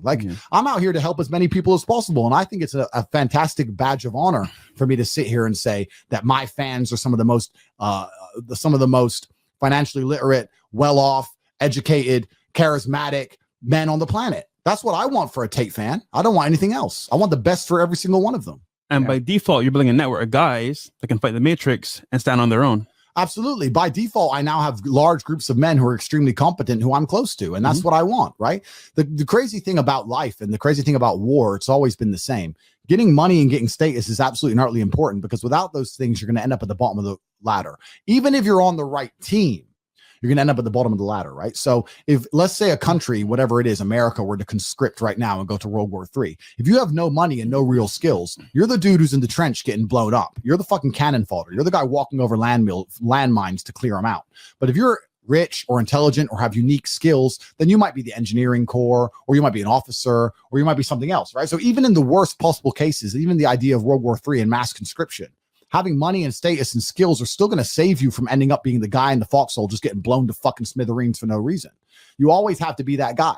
So you always have to be upgrading and improving yourself. I'm telling you now, there is not a military alive that would conscript me and allow me to go die as a fucking GI nobody. They'd say the way he can motivate people, this motherfucker's an officer. We can't let him die. We can't let Top G die. That's bad for the morale of the army. But they'd protect me. They'd say, put Top G in the fucking somewhere safe. I'm like, nah, I'll go out the front line. Like, no, sir, you're too important for the front line. And that's because of the man I built myself to be. And it's been that way since the dawn of human time. You can protect yourself against the worst possible scenarios in life that can possibly happen to you by just becoming a man of genuine competence and skill. And that's why I don't understand how these men are just waking up each day and not trying to do exactly that. It's crazy. Ani, speaking of military, great question here. And I think a lot of guys can learn. Guys, I'm prioritizing questions that guys can actually learn from and become better from. And this one's a great one. He goes, $100. Andrew, I'm in the army and my best friend drowned 2 weeks ago. Broke my heart. I had to speak to his mother. We were both 20 years old. Every day I was progressing our relationship similar to your brothers in sense of brotherhood. Life felt vaporous. How do I deal with grief of my closest friend passing away? Well, what does your closest friend want for you now that he's gone? If he was alive for an hour and you could talk to him, what do you think he'd be telling you to do? Would he be telling you to sit around and be sad? Would he be telling you to give up? Or would he be telling you to obviously speak to his mother, talk to her, stay in touch with the family, and be as fantastic as you possibly can? He'd be telling you to keep his memory alive. And what's amazing about being a fantastic person is that people are interested in your origin story, and that allows the people who you care about to live forever. The reason my father is discussed so often on the internet is because I'm so fantastic and people want to know about my upbringing. We just talked about it. Yep. I keep my father alive through my absolute competence and individualism and exceptionalism. My father lives forever through me. If I was Joe Schmo, who would be asking me about my father? Yep. Fucking nobody. So if you want to keep your best friend alive and he had an impact on your life, then you need to go out there and become the most fantastic person ever. So when people give a shit, because nobody's going to give a shit if you aren't fantastic. When people give a shit about your upbringing and the life you've lived, you can talk about your best friend and the experience you had and how his death affected you. If you go out there and become fantastic, then he gets to live forever. If you stay a nobody, then he doesn't. So if you truly give a fuck, then you know what to do. And it's actually amazing. But it's true. And it's actually amazing. The answer to 99% of questions or conundrums or scenarios that people come up and ask me, 99% of the time, the answer is work harder. My girl left me. What do I do? Hit the gym. My friend died. What do I do? Become exceptional. I'm sad. What do I do? Train. Like, the answer is nearly universal. Yep. It's always working harder is never going to not help. No matter what scenario you're in, working harder is never going to not help you. And it's amazing that I give different versions of the same answer for 99% of the questions I'm asked. Work harder. If you have a problem, whether you're broke, whether you're out of shape, whether your fucking friend dies, whether your girl leaves you, whether you're depressed, whatever it is, working harder is almost always the answer. So you know what you need to do. You need to do it. And what's amazing, again, it's kind of like the antidote. If you take the antidote before the poison, then you never get sick in the first place. If you're always working as hard as possible, if you're always working your ass off and trying to be the best version of yourself every single day, then you never get sick in the first place. You're already working. You're already taking the antidote. So things can't attach to you. They can't get hold of you. If my best friend or the worst thing that could possibly happen is my brother, anything happened to them, I know they'd live forever because I'm already amazing. I get to keep them alive forever because I'm already amazing. I've already done the work. I've already taken the antidote to the poison. So if you're working as hard as possible all of the time, then you already have all your answers before the problems even appear. I was working my ass off before the Matrix canceled me. And then the Matrix canceled me and I continued to work my ass off. And here I am, more famous than I was before the cancellation. Why? Because I already had momentum. I already had speed. I'd already taken the antidote to cancellation before they fucking hit me with the poison. Working hard is the antidote to everything. So why don't you just do it in advance? Why don't your life just become work like mine? Why don't you just dedicate yourself to a cause and fucking get up and do what you're supposed to do every single fucking day? If you do that, there's very little weapons that the Matrix can forge to attack you with. It's genuinely true. Speaking of your brother, he sent a super chat in. Yeah. You saw it? Was that? I didn't see. Tom? Oh. Tristan Tate, we've got reservations at 21:30. Shout out to Tristan Tate in the fucking chat, man. The Slayer. Yeah, we got 15 minutes. So we gotta go. Yeah. All right, cool. So and guys, there you go. You got it right there, man. Like, your job as a man is to create a legacy so people actually have something to remember and keep your name alive. And if people can't keep your name alive after you pass away, you didn't go hard enough when you were on this earth. Real quick, Andrew, what? You want to do a fire round? No, ask that and then I'll do fire round. Okay. Why is competence with women so important? Competence with women is important because you're always going to end up doing crazy shit for the thing you don't have. If you don't have food, you're going to end up giving up your car. You're going to end up giving up all your money. You'll even give up your house for food at some point of starvation. And if you have no pussy, it's the same thing. If you have nothing that it's a biological desire, it's born inside of you. And if you are starving to death, you don't give a shit about anything else but getting some food. If you are not fucking nothing, you don't give a shit about anything else but getting some pussy. And then you're not going to have any kind of boundaries. You're not going to be able to set any kind of rules. You're not going to be able to keep your self-respect. You're not going to be able to worry about your finances or preparing your prenup or looking after your house or maintaining your relationships with your friends. You're not going to care about any of that because you're so desperate to get that one thing because you have none of it. That's the basics of human nature. Whereas if you have a bunch of it, you get to have it in a healthy atmosphere. If you don't have any food, you're going to attract food unhealthily. You're going to do unhealthy things to get food. If you don't have any pussy, you're going to do unhealthy things to get pussy. But if you have abundance of it, you're going to sit there and go, yeah, I want pussy, but I'm not going to compromise my relationship with my friends. I'm not going to compromise my finances. I'm not going to compromise my mission. I'm not going to compromise going to the gym. I don't give a shit if she wants to go to the club. I want to go to the gym. I'm not going to compromise my body and my health for this bitch. I'm going to do what I want to do first, and she's going to come second. That's a healthy relationship with a girl. That's why having competence and abundance with all things. We talk about pussy, but it's the same with money. You're going to end up snaking out your friends for money if you can't make money. Yeah. You're going to end up doing dumb shit for money if you can't make money. You're going to end up robbing a bank and getting shot. You need to have competence in all realms because it allows you to establish hard barriers and allows you to establish firm parameters in which you can operate and have a healthy relationship with these things, because you need these things. We all need food. We all need pussy. We all need money, etc. But you don't want to sell your soul to get it. You want to stay true to God. And that's why it's so important to be competent. I always say, if I had friends around me all the time, I prefer friends that are hungry, not starving. Because if someone is starving, they'll do whatever it takes without principle. Yeah. If someone's hungry, you know what? They can go a day without eating. But starving is dangerous. Completely. So, desperate men are dangerous. It's always been the same. It's the most desperate man alive that's going to stab you for your fucking shoes. Desperate is dangerous. You need to avoid desperation at all costs. If I find a man who's desperate in any regard, whether it's pussy, money, anything, desperation is scary to me. I don't like it. I don't like it around me. They can turn at any time. They're very easy to bribe. Yeah. If a man's starving, it all takes a piece of cake for him to kill your ass. You better be careful. Facts. And I want to say this too.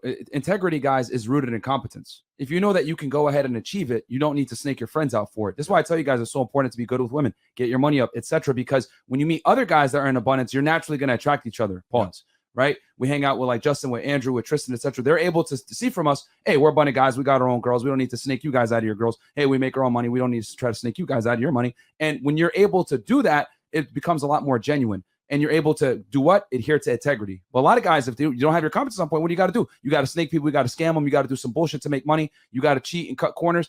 And that will always lead you to failure down the road, man. So go ahead, Fresh. Fire round. Andrew, you ready for this? I'm ready. I don't know. What's a fire? It's like quick questions? Yeah. All right, cool.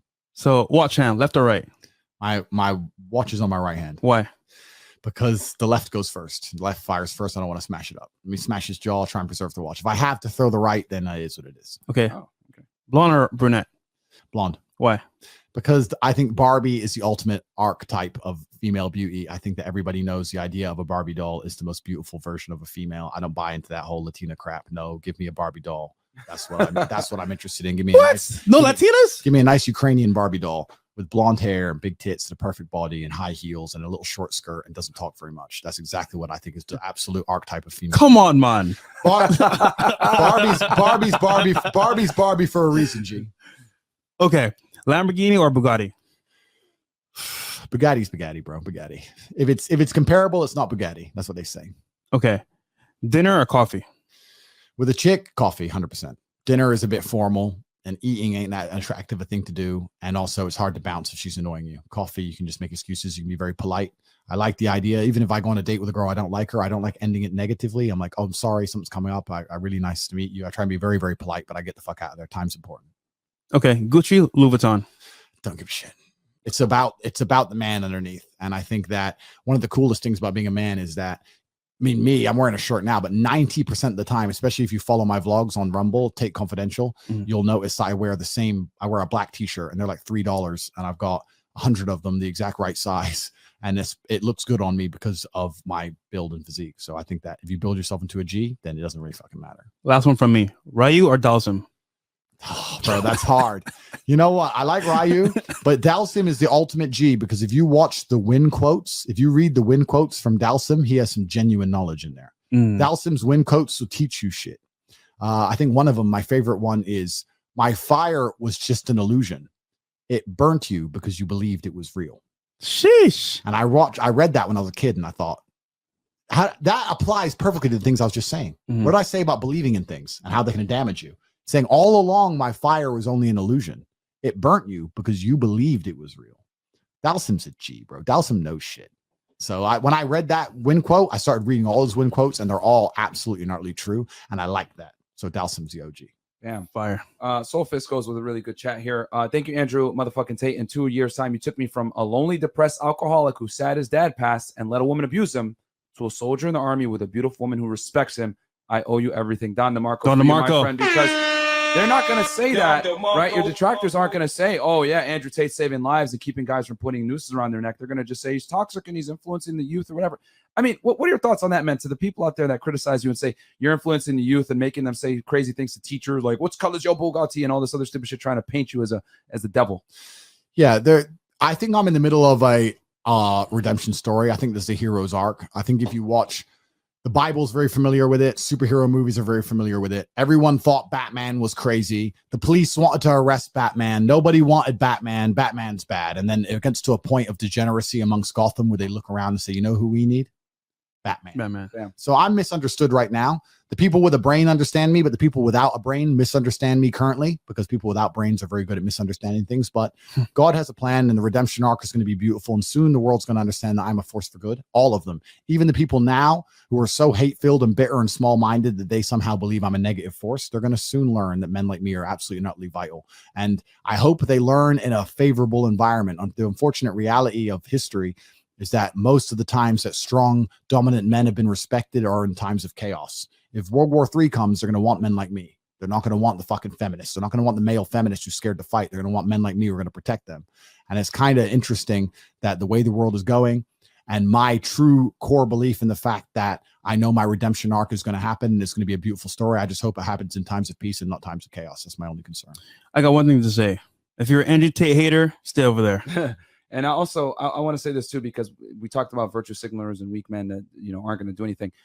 I got to ask this, man. KSI Logan Paul, what the hell's going on? Oh, God. Yeah. So KSI did an interview where he said he knew I'd smoke him before his fight. Then he beat up 2 nobodies and now he thinks he can fight.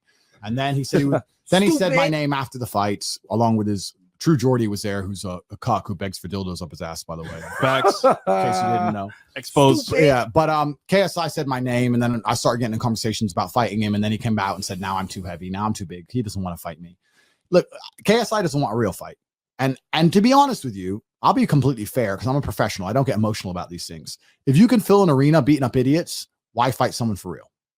Why? Like, I mean, he can fill he can make the money too. He can make a bunch of money and fight nobodies with zero risk. So why take the risk of getting your face smashed up badly and having all of it ended? Right? So that's what he's doing, right? Logan's an agent of the Matrix. Logan sold his soul completely and utterly. He's he's a disingenuous individual. He's a liar. He says anything he's told to say because he's a poster boy for the Matrix. He's literally an agent. That's who Logan is. I dislike Logan on a personal level because he sold his soul. Jake, I have no problem with, really. KSI, I don't even have a problem with. KSI's a bit simple, a bit stupid, but I don't have a problem with the dude. Yeah. Logan's genuinely, I think, a hypocrite, and hypocritical people are always dislikable. Something treacherous about hypocritism. But whether I fight Logan or not, there's conversations that are currently ongoing in the background. Let's put it that way. But I'm the A side here, right? Nobody gives a shit about Logan. Everyone gives a shit about me. Everyone wants to see me fight. No one gives a shit about him fighting. I'm the A side. I'm the one with the career. I'm the one with the more views. I'm the one with the more fans. I'm the one who's going to fill the stadium, and I'm going to have to be rewarded as such. Not because I need money, but because there's no way I'm going to allow him to walk away with a bunch of money and a broken face. He's going to walk away with a broken face and less of the money. And I would absolutely and utterly destroy him, and I think he knows that. I mean, I think he's on a bunch of steroids, and he does a bunch of cocaine, and he's arrogant enough to think he maybe stands a chance because he's a big dude. He's my size, but he doesn't know the real game against a real fighter. He fought Mayweather, bro. Mayweather's tiny, and Mayweather's an OG, but he's a tiny retired guy. When you're fighting someone your own size who's been around the block, He ain't got nothing. What's he gonna surprise me with, a punch? He got no hands. Bro, it's my whole life is for dodging punches. Gee, you think I don't know what's gonna come, a left or a right, my friend? I don't worry about that. So I'll make sure that if I destroy him, I'm gonna destroy him absolutely and utterly. He's gonna walk away without the finance. He's gonna walk away with a severely damaged physicality, severely damaged mindset. It's gonna be an extremely bad night for him. It'll be pivotal in his life path, and he's gonna wake up wishing he never accepted. Bam. So we're in conversations. And Don DeMarco. And I want to say this real quick too, because you always learn someone's character when the roles are switched. If he got canceled, I know you wouldn't do a hit piece and say, yeah, he should have been canceled. Never. If you would have been like, why are we canceling? Yeah, if Logan got canceled, I say nobody should be canceled. Everyone should have a point of view. Even if I disagree with what he says, he should have a point of view. If Logan got canceled, I would stick up for him absolutely and utterly. But he's just a fucking agent in the Matrix, and this is what happens when you sell your soul for clout and money. He sold his soul, and he's so scared of getting canceled, he's going to sit along and purport all the negative bullshit that's happening in the world today, because all he cares about his own little YouTube channel. He doesn't care about the bigger picture. He doesn't care about his children's children. He doesn't care about the truth of resisting tyranny. He doesn't care about any of that. All he cares about is his own little YouTube channel, because he's selfish and he sold his soul and he's scared of getting canceled again, because last time he did, he cried his eyes out. Yeah. So he's a little bitch. Stupid. He wants to stay relevant. Yeah. And that's how you got a virtue signal, man.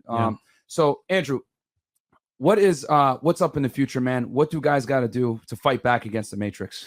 Yeah, I think the number one thing that you can do as a man is just to get your life in order. It hasn't got to be that complicated. Just be the strongest, most honorable, best version of yourself. Don't be a bad person. Be a good person. Tell the truth. Be honorable. Protect the people that you care about. Be polite to everybody. Make as much money as you can. Go to the gym. Get in good shape. Find other guys who are on the same mission as you.